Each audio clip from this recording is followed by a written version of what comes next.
habari nzuri ni kwamba barabara yetu ya mwendokasi imekamilika kujengwa. Kilichokuwa sasa kinasubiriwa ni uwepo wa mabasi.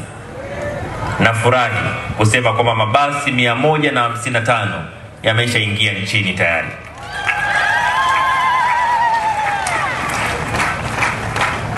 Kwa hiyo kinachofanyika sasa ni kumaliza mchakato wa kukamilisha taratibu za kitendaji ili yaweze kuanza kutumika katika barabara zetu.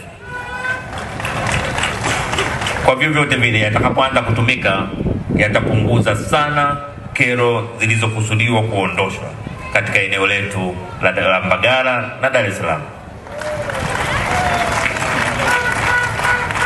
Ni nia ya serikali ya CCM kwamba katika miaka hii mitano katika eneo la miundombinu tuhakikishe kwamba tumepambana na kuondokana na changamoto ya foleni ambayo ndio inatesa zaidi watu wa Dar es Salaam na Mbagala.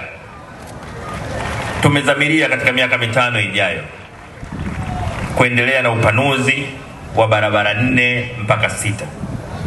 Lakini vile vile daraja la flyover lililopo Hasibu cha Ng'ombe, lakini vile vile barabara za ndani na pembezoni na barabara mbadala ambazo zimeendelea kujengwa katika kipindi hiki tunachokizungumza.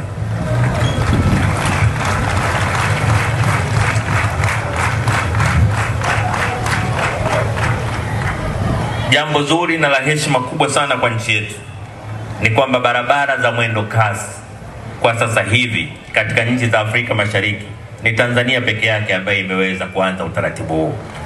Kwa ujasiri tu wa kuanza utaratibu mzuri unastahili makofi ya pekee kwa serikali ya Chama cha Mapinduzi.